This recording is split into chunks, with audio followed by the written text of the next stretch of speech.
দুই নাম্বার চ্যাপ্টারে যে অঙ্কগুলো আছে, দুই নাম্বার চ্যাপ্টারটা আমাদের হলো capital budgeting and risk analysis.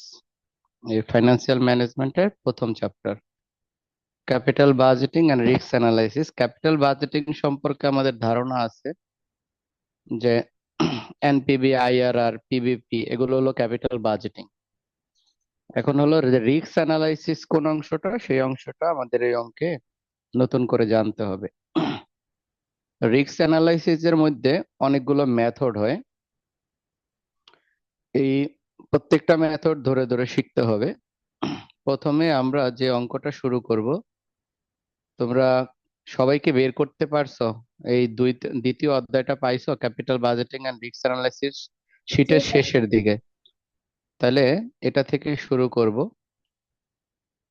Risk analysis এর প্রথম যে অঙ্কটা আমরা করাবো সেটি হলো প্রবলেম 3, এনসিএ 3 যে অঙ্কটি আছে এই অঙ্কটি করাবো রিস্ক অ্যানালাইসিসে। তাহলে 3 নম্বর অঙ্কটা পড়তেছি, খেয়াল করেন। 3 নম্বর,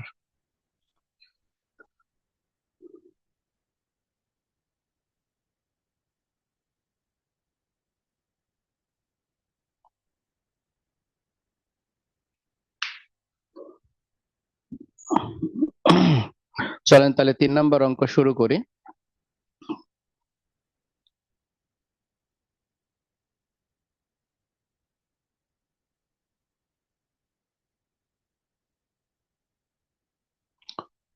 দেখেন 3 নম্বর অঙ্কে যা বলা হয়েছে সে বিষয়টা একটু দেখি আমরা প্রথমে।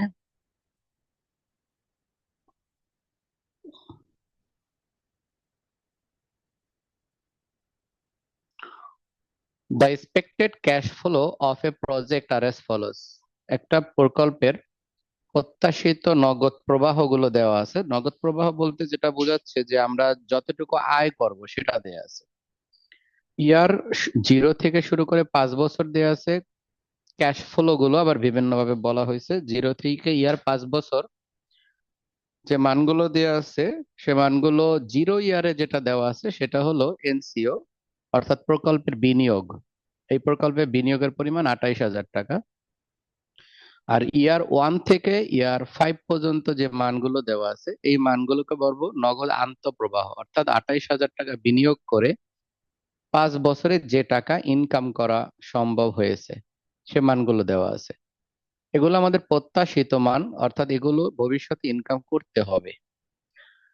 The certainty equivalent factor behaves as per the following equation. আমাদের certainty equivalent factors অনেকগুলো মেথডের মধ্যে আজকে আমরা যেটা শুরু করলাম সেটাই হলো certainty equivalent approach। এই certainty equivalent approach কিভাবে করে এই বিষয়টা আজকে শিখবো। প্রত্যেকদিন আমরা একটা একটা করে মেথড ধরে আমরা ক্লাস বাই ক্লাস চেষ্টা করব শেষ করার জন্য। একটা পারলে আপনারা দেখবেন সব পারতেছেন।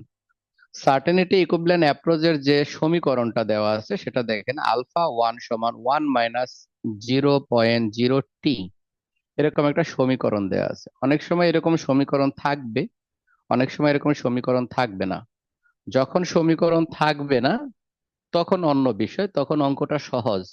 আর যখন সমীকরণ থাকবে তখন অঙ্কটা একটু ক্রিটিক্যাল হয়, সেটা আমরা একটু বের করে নিলেই পারবো। দেখেন, calculate the net present value of a project if the risk free rate of return in 8%। আমাদেরকে জিজ্ঞেস করা হয়েছে নেট প্রেজেন্ট ভ্যালু, এনপিভির পরিমাণ কত যদি প্রজেক্টের risk free rate of return, RF এর মান যদি 8% হয়, তাহলে এটার মান কত হবে এটা জিজ্ঞেস করা হয়েছে। এই হলো তথ্য। তাহলে আমরা তথ্যগুলো পাইলাম। এখন খেয়াল করেন যে তথ্যগুলো পাইলাম, এই তথ্য থেকে আমরা দেখলাম যে প্রকল্পে বিনিয়োগের পরিমাণ আমাদের আসছে হলো 28,000 টাকা, আর 5 বছর, আগামী 5 বছর যে মুনাফা করবো 28,000 টাকা বিনিয়োগ করে সেটা। সার্টেনিটি ইকুইভ্যালেন্ট অ্যাপ্রোচের যে সমীকরণটা আছে এই সমীকরণটা আমি একটু দেখি। দেখেন সমীকরণটা লেখা আছে এভাবে, α1 = 1 - 0.0 টি। আমার কি লেখা আরো বড় লিখতে হবে? দেখেন তো, এটা দেখা ক্লিয়ার নাকি আপনাদের সবার স্ক্রিনে? যদি আরো বড় লিখতে হয় তাহলে বড় লিখবো।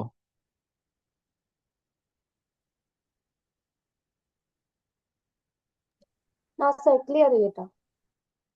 বাকিদের কারো সমস্যা আছে, দেখতে সমস্যা হচ্ছে কিনা?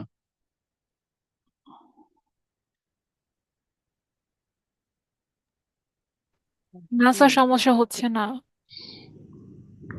আচ্ছা,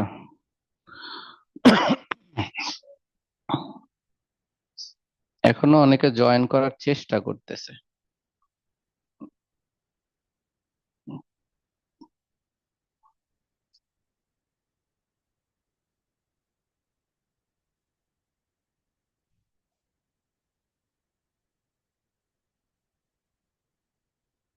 আচ্ছা, যদি সমস্যা না হয় তাহলে খেয়াল করেন।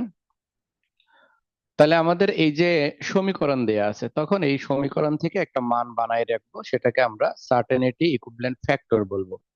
সার্টেনিটি ইকুইভ্যালেন্ট অ্যাপ্রোচ যেটা আছে, এই অ্যাপ্রোচটাকে আমরা সিই অ্যাপ্রোচ বলি। এই সিই অ্যাপ্রোচে এনপিভি বের করার জন্য দুই ভাবে এনপিভি হয়, একটা হলো রিস্ক অ্যাডজাস্টেড এনপিভি আর একটা হলো আনঅ্যাডজাস্টেড ফর রিস্ক।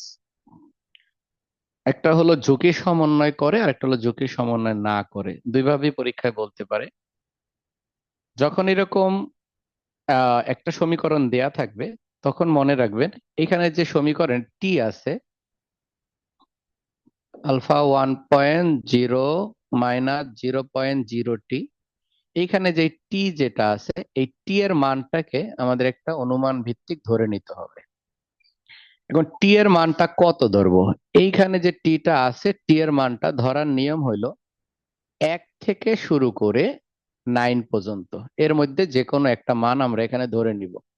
কত ধরবো এটা আমাদের ইচ্ছা। আমি 1 ধরতে পারি, আমি 2 ধরতে পারি, আমি কত ধরতে পারি, 9ও ধরতে পারি। 1 থেকে 9-এর মধ্যে যে কোনো একটা মান ধরে নিব, এটা হলো এই টি এর মান। তাহলে প্রথমে এই অঙ্কে এই ফ্যাক্টরটা আমরা বানায় নেই, চলেন। তাহলে সিই ফ্যাক্টর আমরা অঙ্ক করতেছি 3 নাম্বার, চ্যাপ্টার 1 চ্যাপ্টার 2 অঙ্ক 3।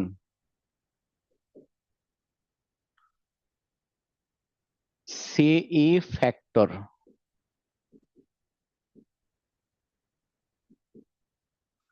এই সিই ফ্যাক্টরটা প্রথম বানাই নেই। ফার্স্ট ইয়ার যে সমীকরণ আছে, আগে সমীকরণ লেখা নিই তাহলে সুবিধা হবে। সিই সমান, এটা আছে কিভাবে, আছে হলো আলফা 1 সমান 1 - 0.0 টি। তাহলে প্রথমে আমরা লিখি ফার্স্ট ইয়ার। যেহেতু প্রথম অঙ্ক করাচ্ছি তাই আমি এটা এইভাবে লিখতেছি, সাধারণত সবসময় লিখতে হবে এমন কোনো কথা নাই। 1 - 0.0। এখন আপনারা আমাকে একজনে বলেন কোনটা ধরবেন। আপনারা কি 1 ধরবেন না 9 ধরবেন? যেটা ইচ্ছা সেটা ধরবেন, এটা আপনাদের ইচ্ছা। হ্যাঁ, যেটা ইচ্ছা সেটাই ধরতে পারেন। তাহলে আমি কত ধরলাম, 1 ধরি বা 5 ধরি? আচ্ছা, আমি 5 ধরলাম। এটা আপনাদের ইচ্ছা মতো ধরবেন। তাহলে 5। তাহলে এটার আনসার বাই করেন। যার উইন্ডোতে কোনো নয়েজ আসবে না, তা সে কি করবেন, এটার ক্যালকুলেশন করে আমাকে বলেন। 1 - 0.05। স্যার 0.95। 0.95 প্রথম মান, 0.95। পরবর্তীতে সেম ভাবে একই রকম ভাবে 0.95 প্রথম যেটা বের করলাম সেটা থেকেই করব। এটা থেকে মাইনাস 0.95, আবার বিয়োগ। এখন এরকম 5 বছর বের করতে হবে। এটা কত হয়, স্যার পয়েন্ট 0। 90 হয় না? হ্যাঁ। 90, আবার এটা বিয়োগ, তাহলে 85। ফোর্থ ইয়ার, 0.85 মাইনাস 0.50, তাহলে 80। ফিফথ ইয়ার, 0.80 মাইনাস 0.05, তাহলে 0.75। এই মানগুলো আমরা বের করে নিলাম। এখন আপনি যদি বলেন যে আমি কি এইটাই ধরবো, না, এটা আপনার তো বললামই যে 1 থেকে 9 এর মধ্যে যে কোনো মান ধরবেন, 1 থেকে 9। এখন 9 ধরেন, যা ইচ্ছা তাই ধরেন, এতে আমাদের কোনো সমস্যা নাই। যদি 9 ধরতেন বা 1 ধরতেন তাহলে কি হইতো আমার মনে হয় বুঝছেন, যে 1 থেকে 0.001 বাদ দিতাম, তাহলে অ্যান্সার আসতো 0.99। পরবর্তীতে আবার 0.99 থেকে 0.01 বাদ দিতাম, 0.98। আমি কি এটুকু সবাইকে বুঝাইতে পারছি যারা করতেছেন?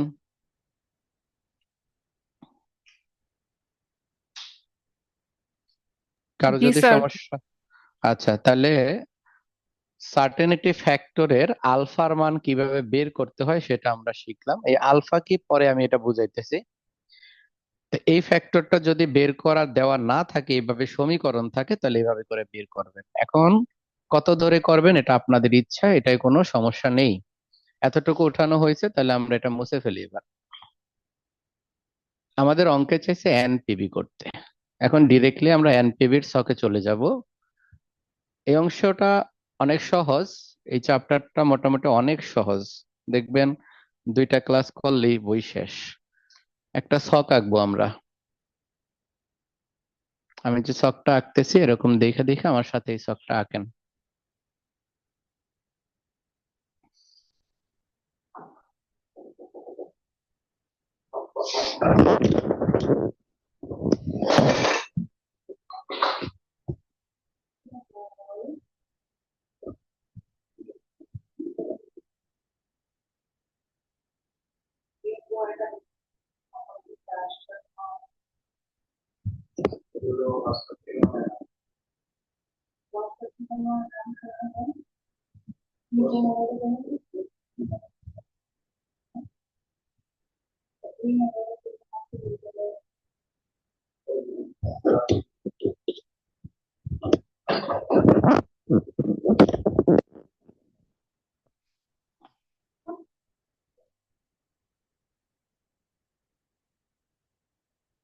চলেন তাহলে আমরা এই ছকটা আঁকি।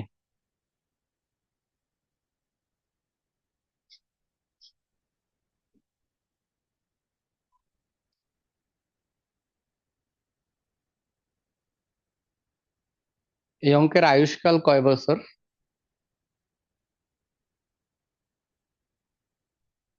5 বছর স্যার। আচ্ছা,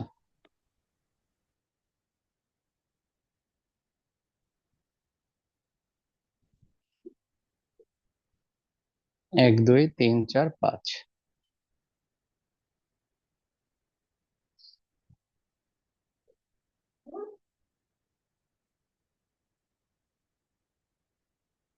এভাবে করে ছকটা করে ফেলেন। সবাই ছকটা এভাবে করেন।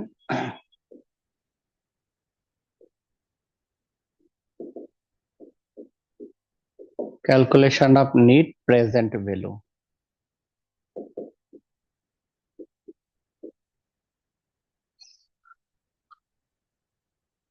ইয়ার 1 2 3 4 5। সিএফ ক্যাশ ফ্লো গুলো দেওয়া আছে, এটা আমাকে একটু বলো তো, ক্যাশ ফ্লো গুলো কত দেওয়া আছে? সিএফ 80। যে টাকাগুলো বক্সে দেয়া আছে সেগুলোর মান বলো।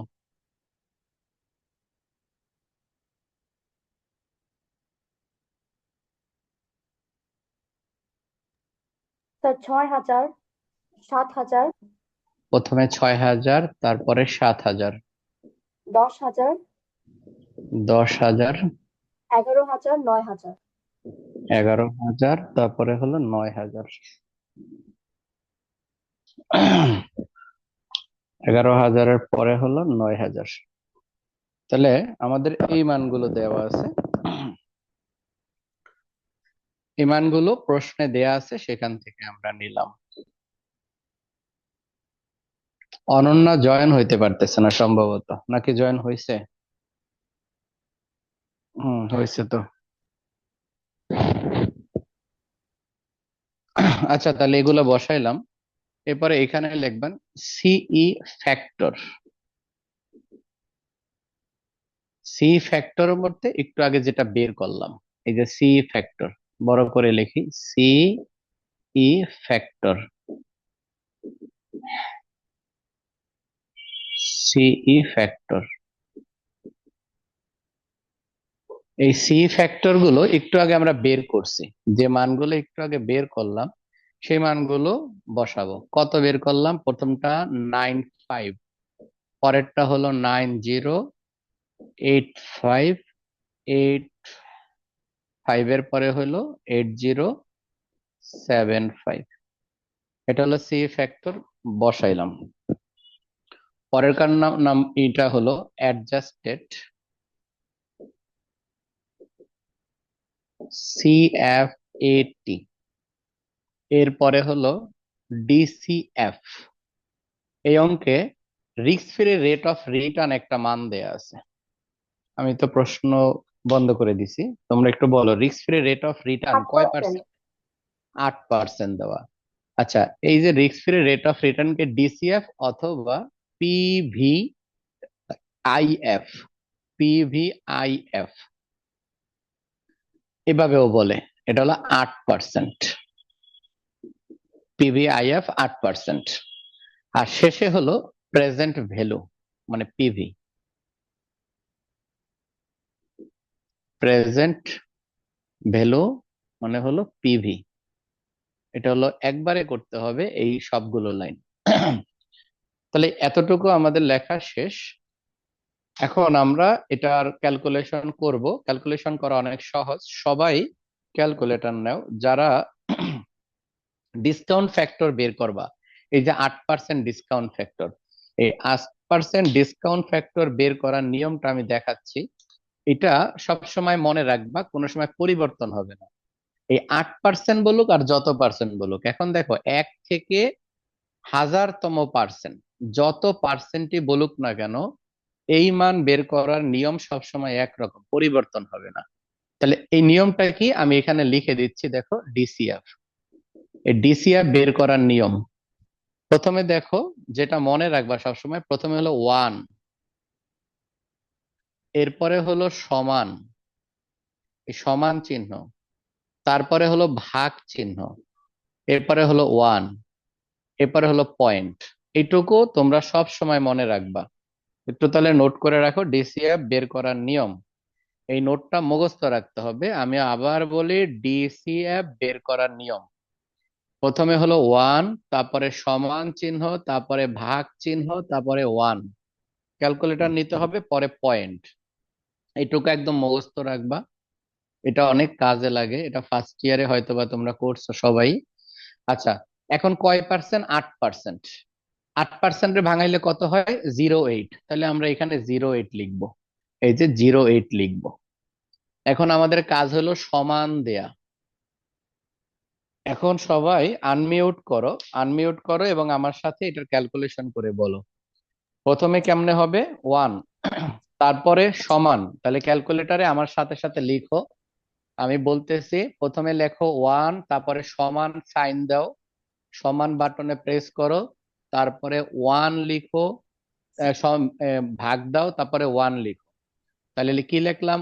1 সমান ভাগ 1, তারপরে 0.08, কারণ এটা 8%, এই জন্য 0.8, 0.8। এখন সমান দাও, প্রথমে মানটা বলো কত আসে, পয়েন্ট কত পয়েন্ট আসে? 99259।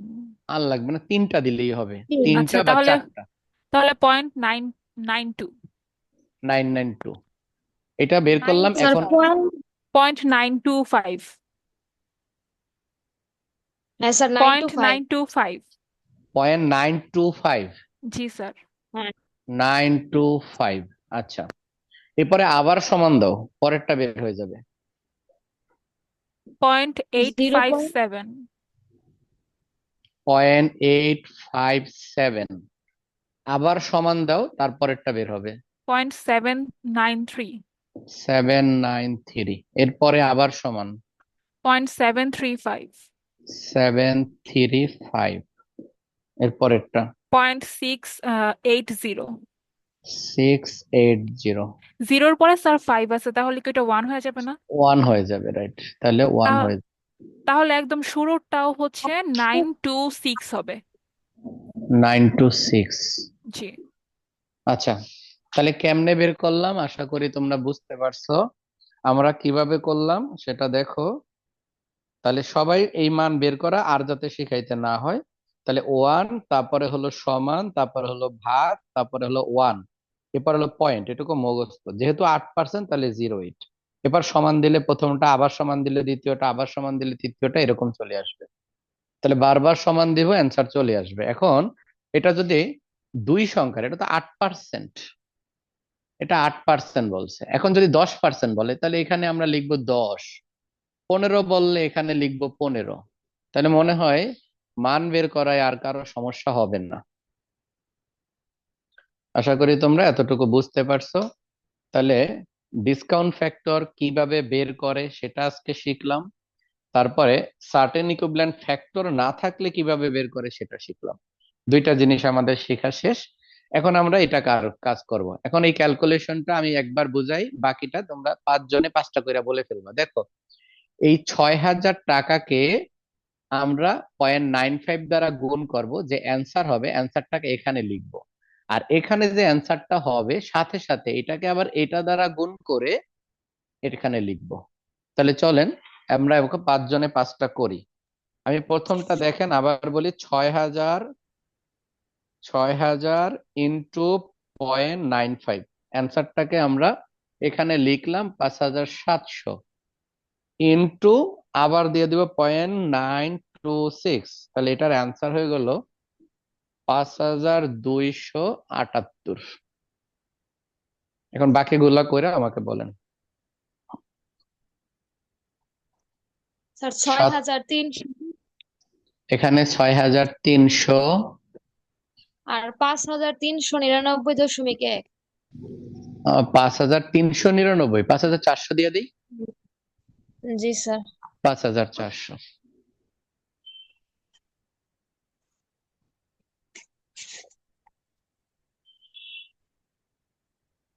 এটা কত হয়? 8,500।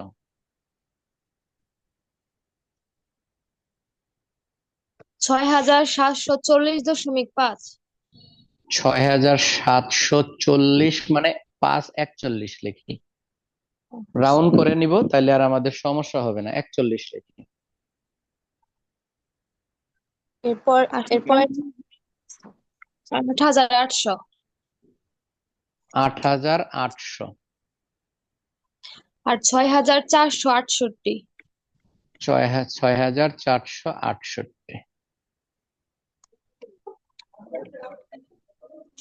6,750। 6,750। 4,597। 4,597। এখন আমরা এই শেষের ঘরটা যোগ করি।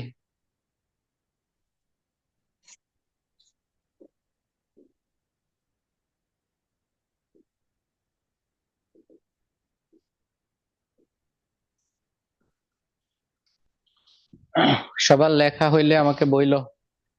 28,484। একবারে অ্যান্সার 28,484। তাহলে আমাদের প্রেজেন্ট ভ্যালু বের হইলো। আমাদের চাইছে এনপিভি। আমি ছকটা কি তুলছো সবাই? যারা আছেন সবাই কি ছক তুলছেন?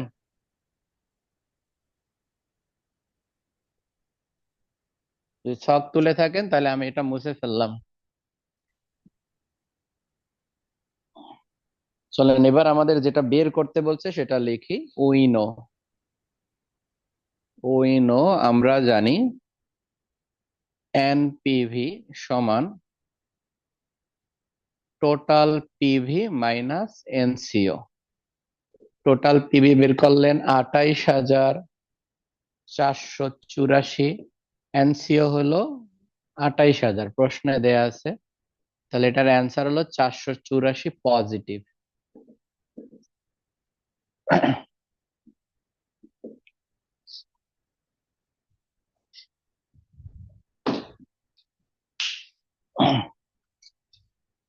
আমরা এরপরে পরের অঙ্কে যাব। এটা আমাদের শেষ একটা মেথড, কিন্তু আমরা শিখে ফেললাম। একটা মেথড শিখে ফেললাম। এখন এটার মতো সিমিলার, এটা শেষ হইলে আমাকে সাউন্ড দেন, যেটা আমরা বুঝছি এটার ভিতরে সমস্যা নাই, তাহলে আমি সামনের দিকে আগাবো। জি স্যার, বুঝতে পারছি। জি স্যার, বুঝতে পারছি। আচ্ছা, তাহলে একটা মেথড কিন্তু আমাদের হয়ে গেল। চলেন আমরা এখন আহ একটু সামনের দিকে দেখি। দেখেন 1 নম্বর অঙ্কে যান, আমি কয়েকটা অঙ্ক পরে এখন বুঝাবো যেগুলো আপনারা নিজেরা করবেন। সব অঙ্ক তো আমি করাবো না, এক এক মেথড থেকে এক একটা করাবো। দেখেন 1 নম্বর অঙ্ক থেকে আমি কতগুলো অঙ্ক পড়তেছি, সবাই খেয়াল করেন। A company is considering to mutual exclusive project, the company use a certain equivalent approach. তারা সার্টেন ইকুইভ্যালেন্ট অ্যাপ্রোচ মানে সি অ্যাপ্রোচ করতে বলছে। The estimated cash flow and certain equivalent for each project are as follows. এখানে দেখেন project আছে দুইটা, project x, project Y. তার মানে এই যে ছকটা আমরা করলাম, এই ছকটা আমরা দুইবার করব, একবার প্রজেক্ট এক্স এর জন্য আর একবার প্রজেক্ট ওয়াই এর জন্য। ছকের উপরে লিখে নেবেন প্রজেক্ট এক্স, তারপরে এই 6 কলামের ছকটা করব, আবার প্রজেক্ট ওয়াই 6 কলামের ছক। খেয়াল করেন ইয়ার দেওয়া আছে 1 থেকে 4 বছর, ক্যাশ ফ্লো মানে সিএফ বিটি এটি গুলো দেওয়া আছে বিভিন্ন রকম। এই সিএফ এটির মানগুলো আহ দেওয়া আছে। প্রথমটা মাইনাসে, মাইনাস মানে এনসিও, এটা সব সময় মাইনাসে থাকবে। দেখেন আমি আসলে মাইনাসই করছি, এই যে দেখেন এই যে 28,000 টাকা আসলে মাইনাসই করছি, এই জন্য এটা সব সময় মাইনাসই দেয়া থাকবে। তাহলে এটা এনসিওর মান, এইখানে আমরা যে 28,000 লিখবো, এই 28,000-এর জায়গায় লিখবো 30,000 আর 40,000। এরপরে 1 থেকে 4 বছরের মান আছে আর সার্টেন ইকুইভ্যালেন্টি ফ্যাক্টর আছে, দেখো 9, 5 এত এত এরকম করে মান দেয়া আছে। তাহলে আগের অঙ্কটায় আমরা সার্টেন ইকুইভ্যালেন্টি ফ্যাক্টরটা বের করে নিয়েছিলাম, এখানে মান দেয়া আছে। তারপরে দেখেন নিচে বলছে কি, তাহলে বুঝতে পারছেন মনে হয় যে এই ছকটা আমরা দুইবার করবেন, একবার প্রজেক্ট এক্স এর জন্য, একবার প্রজেক্ট ওয়াই এর জন্য। নিচে বলছে which project should be accepted, কোন প্রকল্পটা গ্রহণ করব if the risk free rate of return 5%। আমরা এখানে যেটা 8% করছি, এই 8%-এর জায়গায় 5%, 5% হইলে এই মানটা বের করা, এখানে শুধু আমরা কি লিখবো 8 লিখবো, 8-এর জায়গায় 5 লিখবো। এখন কোনটা গ্রহণ করবে মনে রাখবেন, সিদ্ধান্ত গ্রহণের ক্ষেত্রে অবশ্যই 1 নম্বর অঙ্কটাই কিন্তু ডিসিশন দিতে হইব। ডিসিশন বা কমেন্টস যাই বলেন এটা দিতে হইব কিন্তু। এখন কিভাবে দিবেন দেখেন, প্রজেক্ট এক্স এটার একটা এনপিভি আসবে, আবার প্রজেক্ট ওয়াই এর একটা এনপিভি আসবে। যদি আপনারা এমন দেখেন যে প্রথমটাও পজিটিভ দ্বিতীয়টাও পজিটিভ, তাহলে যেটা বড়, বড়টি। হুম, আচ্ছা এখন কথা হলো যেটা বড়, দুইটার মধ্যে যেটা বড়। আচ্ছা যদি এমন হয় দুইটা নেগেটিভ, দুইটা নেগেটিভ, তাহলে সব রিজেক্ট, কোনোটা অ্যাকসেপ্ট করব না। আর যদি এমন হয় একটা পজিটিভ একটা নেগেটিভ, অবশ্যই পজিটিভটা গ্রহণ করব, নেগেটিভটা গ্রহণ করব না। অর্থাৎ কমেন্টস লিখবো এরকম, the company should be accepted project X or project Y, অর্থাৎ এক্স অথবা ওয়াই যেটা হবে আর কি। কি কারণ, কারণটা লিখবা বিকজ টোটাল প্রেজেন্ট ভ্যালু যদি দুইটা পজিটিভ হয় তখন লিখবা হায়ার দেন অমুক, এই প্রজেক্ট থেকে ওই প্রজেক্টের প্রেজেন্ট ভ্যালু বেশি, এভাবে করে সাজায় লিখে নিবা। তাহলে আমাদের এই অঙ্কটা হইলো। আমরা পরের অঙ্কের দিকে একটু যাব। দেখো 2 নাম্বার, আমার মনে হয় 2 নাম্বার আর পড়ার দরকার নেই। 1 নাম্বারে যে পড়লাম এটার মধ্যে কি কারো কোশ্চেন আছে বলো তো?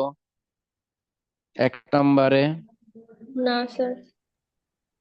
না আচ্ছা স্যার। 1 নাম্বারে কারো কোশ্চেন নাই, তাহলে চলো আমরা 2 নাম্বার অঙ্কটার দিকে একটু স্যার, যাই, একটা যদি কারো কোশ্চেন কোশ্চেন হচ্ছে থাকে আমার। সার্টেনটি ইকুইভ্যালেন্ট মানে কি? ও, সার্টেনটি ইকুইভ্যালেন্ট হলো অনিশ্চয়তার মূল্যায়নের সমীকরণ। অর্থাৎ আমরা যখন একটা প্রকল্পে বিনিয়োগ করি না, ওই প্রকল্পে মুনাফাও হইতে পারে লস হইতে পারে। আমরা যদি একটা বিজনেস শুরু করি, সেখানে কিছু টাকা ইনভেস্ট করি, তাহলে ওখানে মুনাফা মুনাফা হইতে পারে লস হইতে পারে, তার মানে একটা সম্ভাব্যতা আছে। এই যে প্রবাবিলিটি বা সম্ভাব্যতা, এটাকে সার্টেনিটি ইকুইভ্যালেন্ট দ্বারা প্রকাশ করে। অর্থাৎ বিনিয়োগ করলে আমাদের সম্ভাবনা আছে যে প্রজেক্টে 95% মুনাফা করার সম্ভাবনা আছে, আবার পরেরটা 75%, 90% মুনাফা করার সম্ভাবনা বেশি। তার মানে কোম্পানি একটা প্রিডিকশন করে আগে যে এই প্রকল্পে বিনিয়োগ করলে মুনাফার হার হতে পারে, মুনাফা হইতে পারে না লস হইতে পারে। অর্থাৎ মুনাফা হইলে আমি প্রজেক্টে বিনিয়োগ করবো, অন্যথায় করব না। এই যে একটা সম্ভাব্যতা অনুমান, এই অনুমানটাকেই আমাদের অঙ্কে বলা হয় সার্টেনিটি ইকুইভ্যালেন্ট, যেটাকে আমরা ম্যাথে বলি প্রবাবিলিটি ইনডেক্স অথবা স্ট্যাটিস্টিক্সে বলি প্রবাবিলিটি ইনডেক্স। সম্ভাব্যতা বুঝতে পারছি তো? ফিনান্সে এটাকে সার্টেনিটি ইকুইভ্যালেন্ট বলা হয়। স্যার এদিকে তো ক্লিয়ার সমীকরণটা সবার? নাই। স্যার সি ফ্যাক্টর কিভাবে বের সমীকরণ করবো? লাগবে কেন, মানগুলো তো দেয়াই আছে, মানগুলোই তো দিয়া দিছে। ও আচ্ছা, জি স্যার, বুঝো দেখে নাই নেন। আমার কথা? জি স্যার। হ্যাঁ, দেখো তুমি একটু খেয়াল করো, যে অঙ্কটা আমি করাচ্ছি এই অঙ্কে মানই দেওয়া আছে। বুঝতে পারছো? মানগুলো দেওয়া আছে 95, 85, 70, যেটা আমরা একটু আগে বের করছিলাম সেটা দেওয়া আছে। আচ্ছা, তোমরা কি বলতে পারবা এখানে যে মানটা বের করছে সেখানে কত ধরছিল? 10 ধরছে না, 1 ধরছে না? দেখো তো, 95 পরে 85, ডিফারেন্স কত? 10, তারপরে কত? তারপর হলো 70, পরে হলো 75, এরকম করে ধরছে। আচ্ছা যাই হোক, যে মানটা ধরুক। এখন আমরা 2 নম্বর অঙ্কটার দিকে একটু যাব। দেখো, Green Limited is considering to mutual exclusive project. আচ্ছা যাই হোক, মেসেজ দিতেছে কি জানি। মিউচুয়াল এক্সক্লুসিভ প্রজেক্ট, দুইটা প্রজেক্টে গ্রিন লিমিটেডের তথ্য দেওয়া আছে। The expected cash flow for each project are given below. এখানেও একই মান দেওয়া আছে, কোনো কিছু পড়ার দরকার নাই, নিচের একটা অংশটা একটু পরে বুঝাই দিব। The company has decided to evaluate those projects using the certainty equivalent method. The company normal rate of return is a normal rate of return. খেয়াল করেন, certainty equivalent approach A normal rate of return এর কোনো কাজ হয় না। তাহলে প্রথমত এখানে শিখবো সার্টেনিটি ইকুইভ্যালেন্ট অ্যাপ্রোচে নরমাল রেট অফ রিটার্নের কোনো কাজ নেই। After tax adjusted risk free rate of return, তার মানে সার্টেনিটি ইকুইভ্যালেন্ট অ্যাপ্রোচে risk free rate of return যেটা আছে সেটা দিয়ে অঙ্ক করতে হয়। 8% দেওয়া আছে, আবার কমেন্টস চাইছে। তাহলে আপনারা দুই দুই নম্বর অঙ্কের জন্য নোট করে নেন যে নরমাল রেট অফ রিটার্ন বা কস্ট অফ ক্যাপিটাল, আমিও একটু লিখে দেই। সিই অ্যাপ্রোচে রিস্ক ফ্রি রেট অফ রিটার্নের ব্যবহার হয়, এটা একটু লিখে নেন। সিই অ্যাপ্রোচে, সিই অ্যাপ্রোচে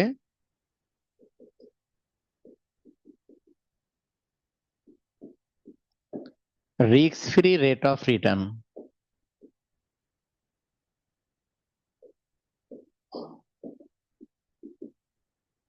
অর্থাৎ আরএফ, এটাকে সংক্ষেপে বলে কি RF, risk free rate of return. RF এর মান দ্বারা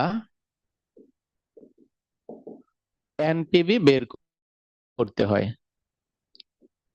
বের করতে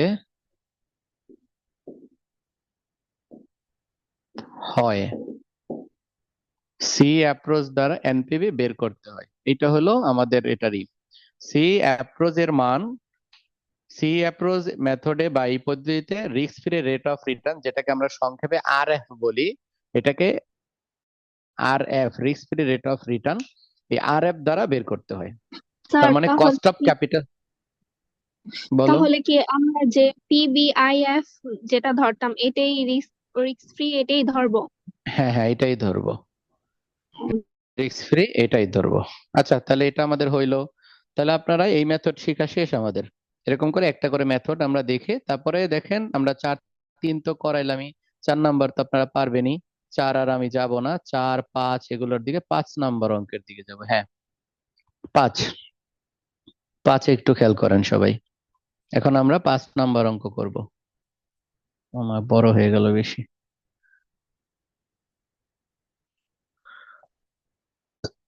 চলেন 5 নাম্বার অঙ্ক সমাধান আমরা করব। 5 এর একটা অংশ করব আর করব না, বাকিটা আপনারা পারবেন। 5 নাম্বার অঙ্কে সবাই যাই, দেখেন, Neat Manufacturing is consider investment in either the two mutual exclusive project C and D. Neat Manufacturing company একটি নাম প্রতিষ্ঠান, এই প্রতিষ্ঠান বিবেচনা করতেছে তার বিনিয়োগের সম্ভাবনা। কিভাবে বিনিয়োগ? দুইটা প্রকল্পে বিনিয়োগ আছে, পরস্পর মিউচুয়াল এক্সক্লুসিভ, পরস্পর বর্জনশীল প্রজেক্ট, অর্থাৎ আমরা একটা গ্রহণ করলে আরেকটাকে বর্জন করব, এরকম আমাদের অপশন আছে দুইটাই, দুইটার মধ্যে যে কোনো একটা গ্রহণ করব।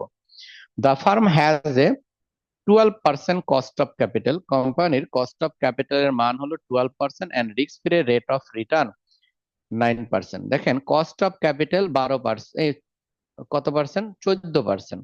The firm has a cost of capital বলছে 14% আর risk free rate of return 9%। Initial investment, cash expected cash inflow and certain equability factor associate with the each of the project are shown in the following table. নিচে টেবিলে দেওয়া আছে initial investment project C, project D. Project C, project D এর দুইটা মান, সবগুলো মান দেওয়া আছে। ইনিশিয়াল ইনভেস্টমেন্ট 40,000, 56,000, আর ইয়ার গুলো দেওয়া আছে বিভিন্ন ভাবে, ক্যাশ ফ্লো গুলো সেগুলোর সিইর মানগুলো বের করে দেওয়া আছে বিভিন্ন প্রজেক্টে। আমাদের রিকোয়ারমেন্ট বলা হয়েছে তিনটা রিকোয়ারমেন্ট। দেখিয়ে ধরো তিনটা নাকি, হ্যাঁ তিনটা রিকোয়ারমেন্ট। প্রথম যে রিকোয়ারমেন্টটা খেয়াল করো, প্রথম রিকোয়ারমেন্ট বলছে find the net present value. Net present value মানে এনপিভি বাই করো unadjusted for risk, unadjusted for risk for each project, প্রত্যেকটা প্রজেক্টে, and which is prefer using this measures. আমাদের এই মূল্যায়ন থেকে মানে এই গণনা থেকে কোনটা আমরা প্রেফার করবো এটা জিজ্ঞেস করছে। রিকোয়ারমেন্ট এতে আমরা আনএডজাস্টেড রিস্ক করব, যেটা এখন নতুন করে শিখবো আনএডজাস্টেড রিস্ক।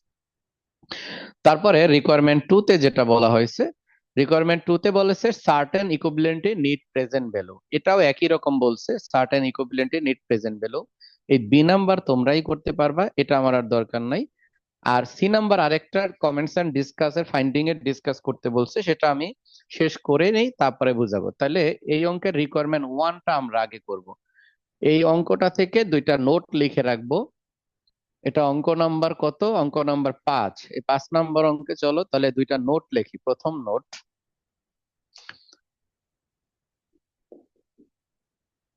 প্রথম যে নোট, এই দুইটা নোট লিখে রাখবো। এক নাম্বার নোট হলো আনঅ্যাডজাস্টেড এনপিভি।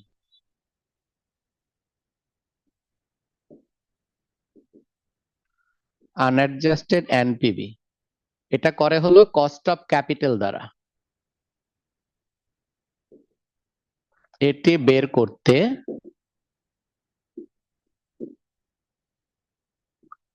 কস্ট অফ ক্যাপিটাল ব্যবহার হবে।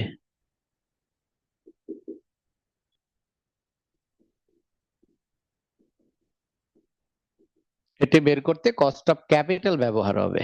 আর দুই নাম্বারটা হলো অ্যাডজাস্টেড রিস্ক। অ্যাডজাস্টেড এনপিভি, আনঅ্যাডজাস্টেড আর একটা হলো adjusted. Adjusted NPV, adjusted NPV মানে হলো সিই অ্যাপ্রোচ। এইটি করতে কি লাগবে? একটু আগে লিখছি, এটি বের করতে আরএফ লাগবে, risk free rate.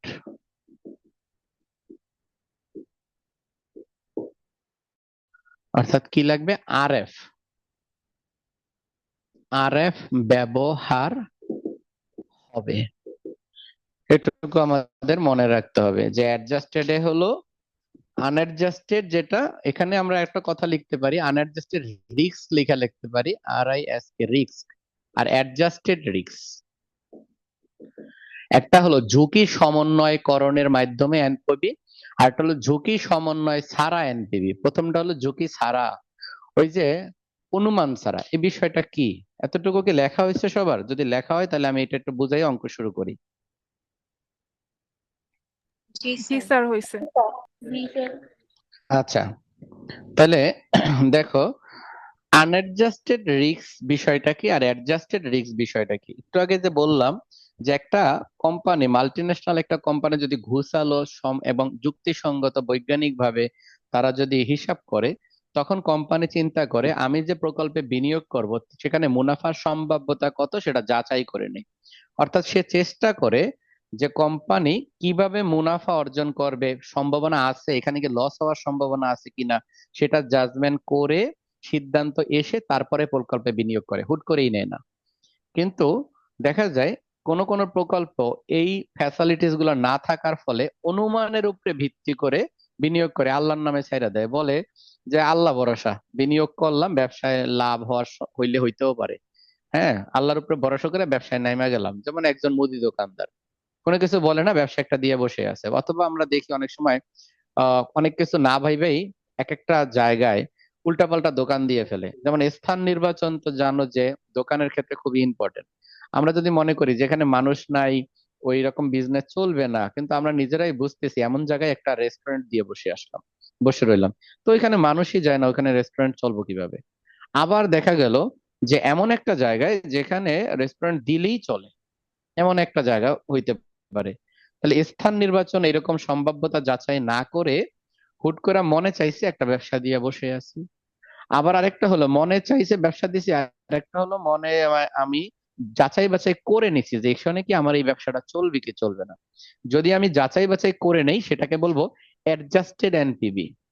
Adjusted risk ঝুঁকি সমন্বয় করে, মানে ঝুঁকি নির্ধারণ, ঝুঁকি বিশ্লেষণ করে সিদ্ধান্ত নিচ্ছে যে ব্যবসাটা এখানে চলবে। তার মানে এইসব প্রকল্পে মুনাফা হওয়ার সম্ভাবনা বেশি। আরেকটা হলো নিজের ঘাউরামি, যে আমার ইচ্ছে হয়েছে আমি দিয়ে ফেলছি, তো দেখা যাক কি হয়। এখন এই দুইটার জন্য দুইটা জিনিস ব্যবহার হয়, কস্ট অফ হ্যাঁ capital. Candida Sadia Mr. Nadia Sen Sadik Hussein Samir Hassan আমার স্যার তাহলে রিস্ক ছাড়াটার মধ্যেও রিস্ক আসছে তাই না? হ্যাঁ, অবশ্যই এটা রিস্ক আছে, এটা এই জন্যই তো বলি সার্টেনিটি ইকুইভ্যালেন্ট অ্যাপ্রোচ, সম্ভাব্যতা অনিশ্চয়তার একটা সম্ভাবনা আছে। প্রত্যেক ব্যবসায় তো রিস্ক আছে, সব রিস্ক রিস্ক ছাড়া তো আর ব্যবসা হবে না। তবে এইটার মুনাফা অর্জনের সম্ভাবনা অনেক বেশি, তো মোটামুটি বলা যায় যে রিস্কটা কভার করতে পারবো। আর যদি এই ধরনের বিজনেস হয় আনঅ্যাডজাস্টেড, সেক্ষেত্রে কি হয়, ব্যবসা মানে রিস্ক হয়েছে, ব্যবসা লস হয়েছে, ব্যবসা বন্ধ, গুটায় গুটায় শেষ। আর এই ধরনের প্রকল্পে 2 নম্বর যেটা, সে ধরনের প্রকল্পে কোনো একটা প্রকল্পের রিস্ক হইলেও, লস হইলেও পরবর্তী প্রকল্পে সেটা রিকভার করা যায়। তাহলে আমার উদ্দেশ্য হলো এই দুইটাই শেখানো, যে কস্ট অফ ক্যাপিটাল ব্যবহার হয় আনঅ্যাডজাস্টেড এর জন্য, আর risk free rate of return ব্যবহার হয় হলো অ্যাডজাস্টেড এর জন্য। তাহলে আমি এতটুকুই বুঝাইতে চাইছি এখানে, আশা করি তোমরা এতটুকু বুঝছো। এবং আজকে থেকে তোমাদের এই সমস্যাটা হবে না কখন কোন পার্সেন্ট ব্যবহার করবা। যেমন এই অঙ্কে 2টা পার্সেন্ট, একটা হলো 14%, আর একটা হলো 9%। তোমরা আমাকে বলো রিকোয়ারমেন্ট 1 এর জন্য আমি কোন পার্সেন্ট ব্যবহার করব? 14%। হুম, 14% বলছো, সবাই কি একমত 14% বলছো যে? জি স্যার। চলো জি তাহলে স্যার। শুরু করি। Calculation of net present value, unadjusted লিখি, আনঅ্যাডজাস্টেড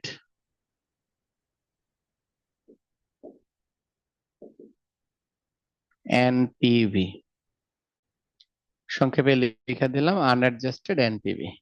2টা প্রজেক্ট আছে, আনঅ্যাডজাস্টেড এনপিভি একবারে করে ফেলবো। ইয়ার,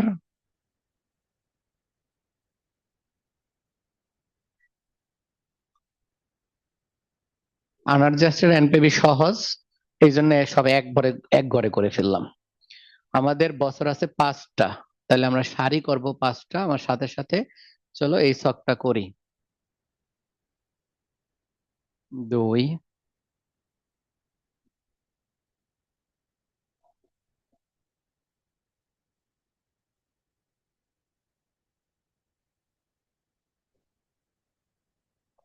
1, 2, 3, 4, 5।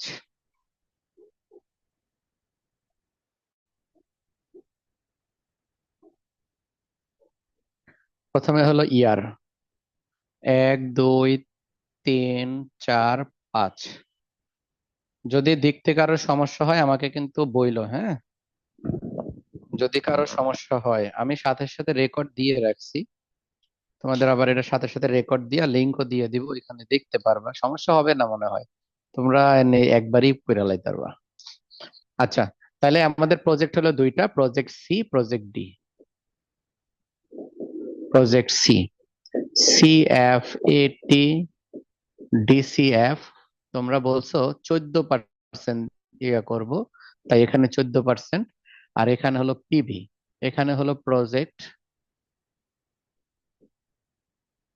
প্রজেক্ট ডি, এখানে সিএফএটি ডিসিএফ, এটাও 14%, এটা হলো পিভি।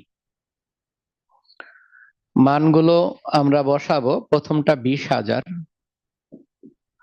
তারপরে এখানেও 20,000, এরপরে আছে 16,000, 25,000, 16,000, 25,000, তারপরে আছে 12,000, 15,000। স্যার এটা 5 নাম্বার অঙ্ক না? আমি কত করতেছি? স্যার করতেছেন 5, লিখছেন 9। ও আচ্ছা, উপরে ভুল লিখছি। হ্যাঁ, 5 নাম্বার, 12,000 আর হলো 15,000। স্যার আপনি ঠিক, এবার 6 লিখছেন। ও 6 লিখছি। আচ্ছা, তারপরে যাও, ক্ষুধা লেগে গেছে, এখনো খাই নাই কিছু, শুধু ইফতারে পানি নিছি, শুধু টাইম পাই নাই আজকে। তারপরে যাও, এরপরে কত আছে? 10,000 আর হলো 20,000। দেখো আমি মাঝে মাঝে কিন্তু চোখে উল্টাপাল্টা দেখি। আমার এখানে 3 ভাবে সেট করা আছে যে ওখান থেকে আমি ডাটা নিতে পারি। 10,000, পরেরটাও আবার 10,000। এখন 14% মান বের করে আমাকে বলো। 14% মান 1 = ভাগ 1.14। এরপরে সমান সমান দিয়ে মান বাই করব। দাঁড়াও দেখি আমার কাছে ক্যালকুলেটর আছে। বাই কইরা লও সবাই 14% মান। 1 সমান দিই নাই। 1 = ভাগ 1.14। তাহলে প্রথমটার মান হইলো 87769675592 519। তারপরে হইলো 877676592 519। এখন তো বুঝছোই বাকিটা কি করতে হইব, গুণ করতে হইব। টোটাল পিভি গুণ করো, গুণ করলেই অ্যান্সার চলে আসবে। 20,000, সবাই একটা একটা করে গুণ করো, আমিও কিছু করি। এটা হলো 17,540, 16,000.969।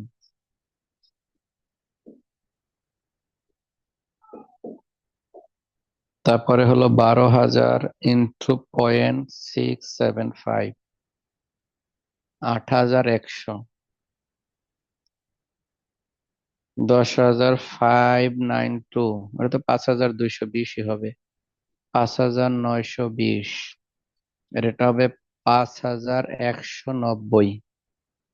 ওই পাশেরটা একজনে বের করো, আর আমি একটা তো করলামই, আমারটা ভুলও হইতে পারে, আমি কিন্তু অনেক ভুল করি ক্যালকুলেশনে।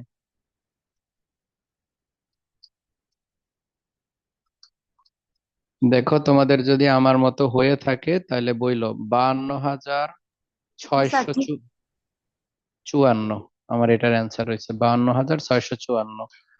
আর পরেরটা তোমরা আমাকে বলবা।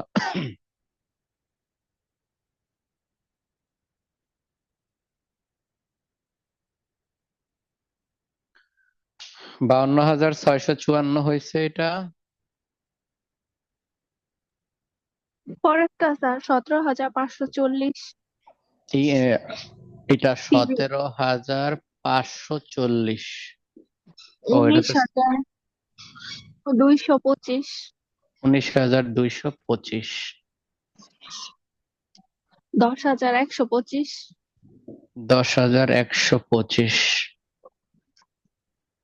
11,840 11,840।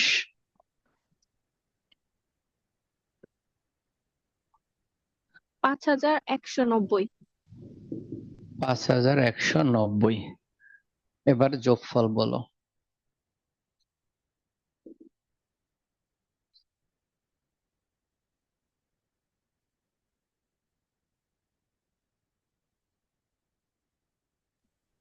যোগফল 63,920। 63,920। তাহলে এটা টোটাল পিবি বের করলাম, এখন আমরা এনপিবি করব। তাহলে লেখো NPV X. NPV project C না, তাহলে সি। এনপিভি ব্র্যাকেটে সি লিখে দিলাম, অথবা এইভাবে লিখতে পারো প্রজেক্ট সি।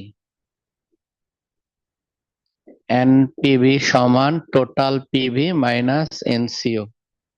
এখন টোটাল পিভি হলো আর 52। প্রজেক্ট সি এর টিপিভি মানে টোটাল প্রেজেন্ট ভ্যালুটা খুব সম্ভবত 49,054। এটা এই জি একটু স্যার। দেখো তো। তাহলে 49,054। জি স্যার। এটার অ্যান্সার 49,054 হয়েছে, তার মানে আমাদের এটা ভুল হয়েছে।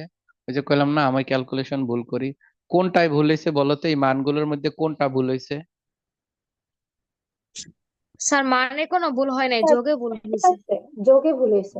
আচ্ছা, যোগে ভুল হয়েছে, আচ্ছা ঠিক আছে, চলো তাহলে মান বসাই দিই। এটার এনসিও কত? 40,000। এটার অ্যান্সার 9,054 পজিটিভ। আচ্ছা, তারপরে আবার প্রজেক্ট ডি, এনপিবি সমান total PB minus NCO. Total PB 63,920, NCO এটা হলো 56,000।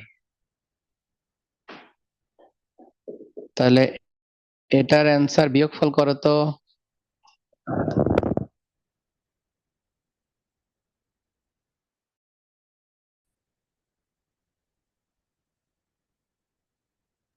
$7,920। এটাও পজিটিভ, 7,920 টাকা।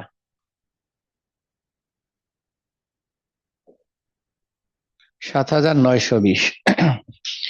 তাহলে দুইটা প্রকল্পের আমরা এনপিবি বের করলাম, অবশ্যই আনঅ্যাডজাস্টেড ফর রিস্ক এর এনপিবি করছি।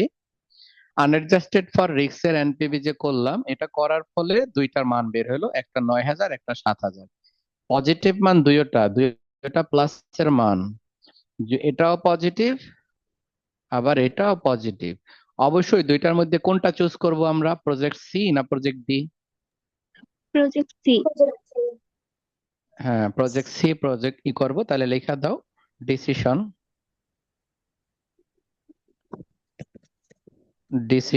DECISI 1 decision. The company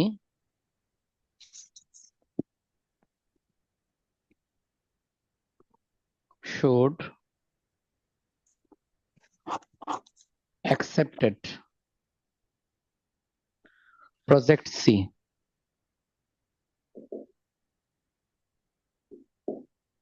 The company should accept it. Project C. তাহলে আমাদের রিকোয়ারমেন্ট 1 শেষ। এরপরে আমরা দেখব রিকোয়ারমেন্ট 2 এর বিষয়টা।